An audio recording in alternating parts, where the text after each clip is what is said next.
we're gonna watch Tucker Carlson from tonight. When the mobs came, they abandoned us. Good evening and welcome to Tucker Carlson tonight. The nation went up in flames this weekend. No one in charge stood up to save America. Our leaders dithered, they cowered, they openly sided with the destroyers. In many cases, they egged them on. Later, they will deny doing any of this. They're denying it now. But you know the truth because you saw it happen. This is how nations collapse. When no one in authority keeps order, and when someone in our professional class encourage violence, American citizens are forced to defend themselves. They have no choice. No one else is going to defend them. They know that now.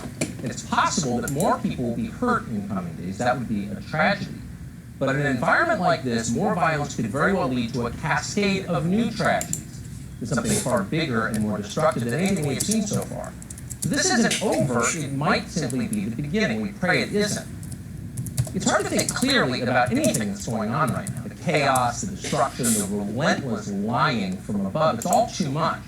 Americans are bewildered and they are afraid, but most of all, they are filled with rage, angrier than they have ever been.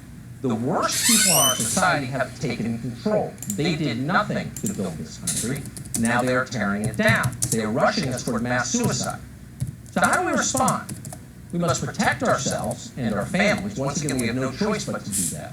But we cannot allow ourselves to become like they are. We are not animals. We are Americans. In the face of such indecency, we must resolve to be decent. We believe this country has a future. We intend for our children to live and thrive here. That is what we are defending. All our leaders do is set us against each other. They stage a never-ending national cockfight for their profit and amusement. But we're not going to play along. We will love our neighbors relentlessly in spite of all of it, not because they look like us or share our political views, but we love them because they are human beings and they are Americans.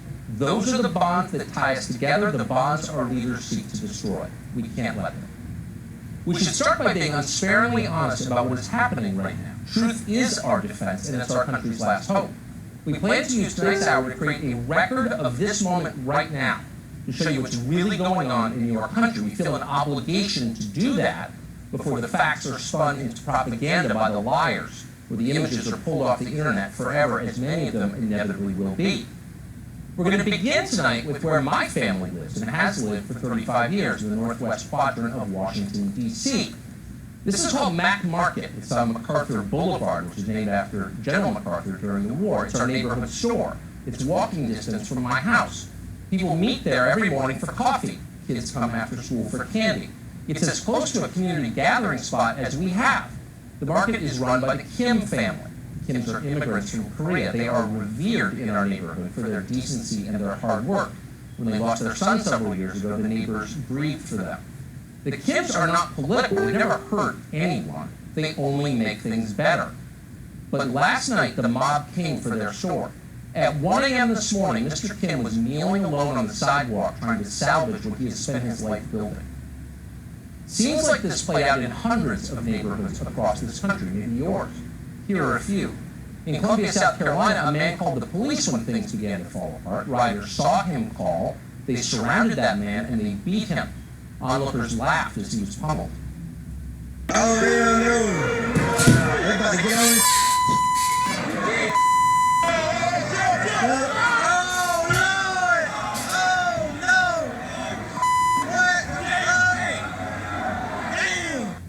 In Rochester, New York, a group of 8 men smashed the windows of a jewelry store. A couple who lived above the shop emerged to confront them.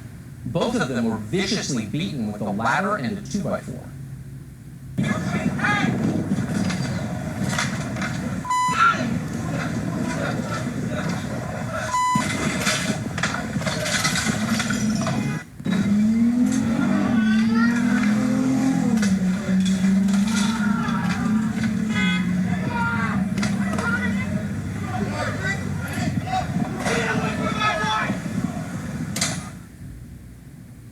In Dallas, a man armed with what appeared to be a sword did his best to defend a business from looters. The mob bashed him in the head with a rock and a skateboard.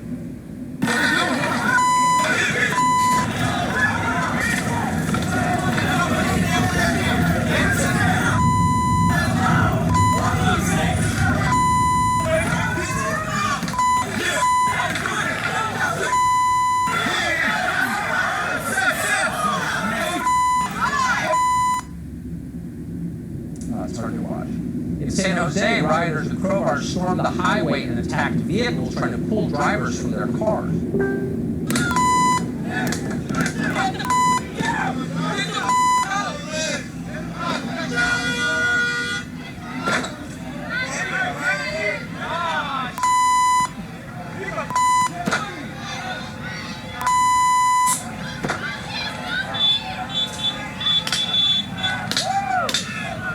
In Birmingham, Alabama, a local reporter called Stephen Quinn was beaten and then he was robbed on live television as he tried to cover the looting.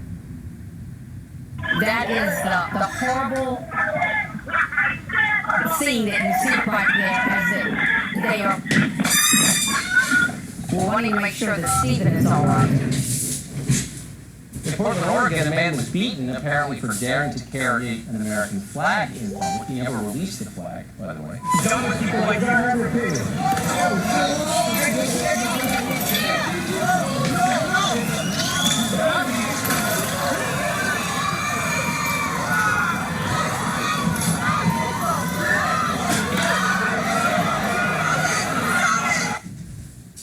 How many of these people died? How many were murdered by the rioters? We don't know yet. At the least, someone might be disabled for life. They were beaten that badly. And then there was the mass stealing. It seemed to be everywhere over the weekend.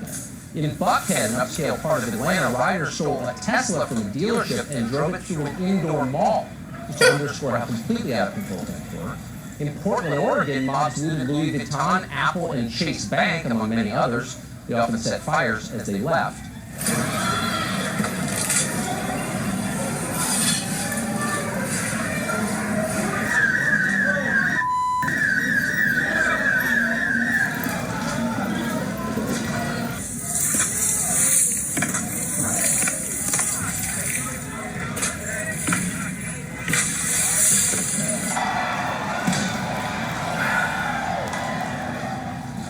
In Chicago, protesters fought systemic racism by running through a Nike store stealing shoes.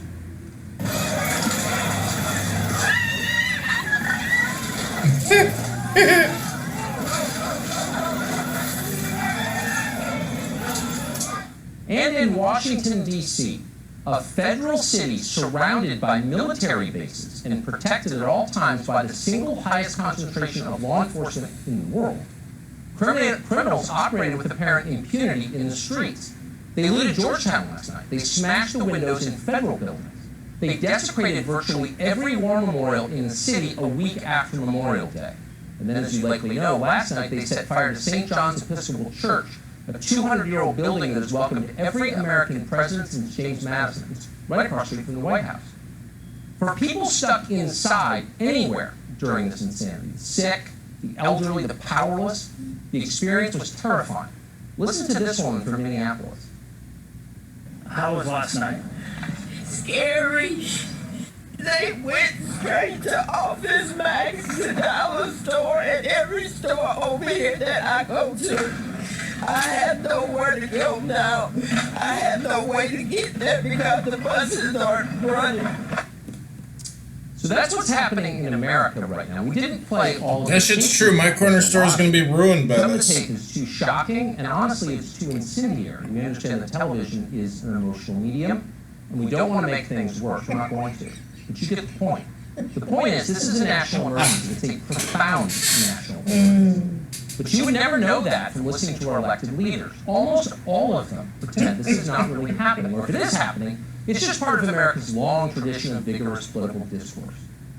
Politicians on both sides tell us that this is all about the death of a man in police custody in Minneapolis last week. The people burning down our country are protesters. They're engaged in legitimate protest. Okay, what exactly are those protesters' demands? What are they asking for? If Congress agreed tonight to enact their program, what would the program be? Not a single person even hints at the answer because there's not an answer. No one has bothered to poll the guys beating up old ladies on the street or looting Gucci.